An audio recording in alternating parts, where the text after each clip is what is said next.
L'Europe au bord du gouffre, liberté d'expression, criminalité et guerre civile imminente. La liberté d'expression n'est plus un simple débat poli.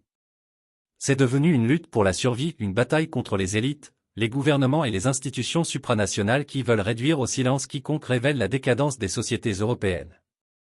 La défense du dialogue ouvert par Elon Musk a ébranlé leur contrôle, tandis que le mouvement de Tommy Robinson au Royaume-Uni renaît des cendres de la censure.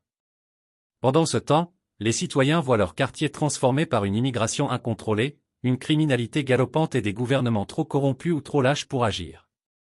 Liberté d'expression et réalité criminelle. Au Royaume-Uni, les chiffres parlent d'eux-mêmes. Le pays enregistre environ 600 meurtres par an.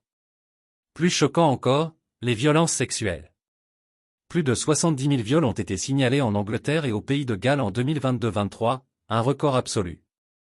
Pourtant, moins de 2% des cas aboutissent à une condamnation. C'est une trahison. Partout dans l'UE, le schéma est similaire. En Allemagne, les vagues de criminalité violente liées aux migrants se multiplient. En France, on compte plus de 800 meurtres par an, et les plaintes pour violences sexuelles dépassent les 90 000 par an. En Suède, autrefois modèle de cohésion sociale, les fusillades et les viols collectifs sont devenus si fréquents que la police admet ne plus pouvoir contenir le chaos. Réduire les lanceurs d'alerte au silence. Quiconque ose parler de ces réalités est aussitôt traité de raciste, d'extrême droite ou islamophobe. Le mouvement Tommy Robinson, ressuscité grâce à la plateforme X d'Elon Musk, existe précisément parce que le système refuse d'autoriser un débat honnête. Ses détracteurs le qualifient de dangereux, mais qui l'est davantage ? Celui qui tire l'alarme, ou les élites qui dissimulent la vérité pendant que des familles enterrent leurs morts et que des femmes vivent dans la peur. Les mains cachées de la corruption. Au cœur de cette crise se trouve l'alliance corrompue entre gouvernement et dynastie financière mondiale. Macron, ancien banquier de chez Rothschild, en est le symbole parfait. Starmer, au Royaume-Uni, suit la même voie.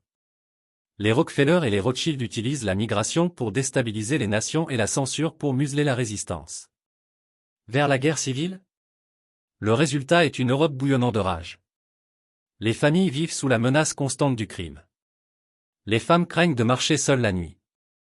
Les citoyens se sentent étrangers dans leur propre pays. Et lorsqu'ils s'expriment, ils sont réduits au silence par les gouvernements, tournés en dérision par les médias, punis par les tribunaux.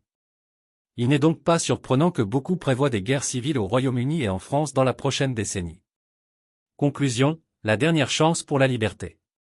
Le choix est clair, soit l'Europe restaure la liberté d'expression et affronte la criminalité, l'immigration et la corruption des élites, soit elle sombrera dans le chaos. Elon Musk a ouvert une brèche, mais un seul homme ne peut pas sauver un continent. Il faudra des millions de citoyens exigeant leur droit de parler, leur droit à la sécurité et leur droit à la vérité. Sinon, Rothschild, Rockefeller et leurs gouvernements marionnettes précipiteront l'Europe dans la guerre civile.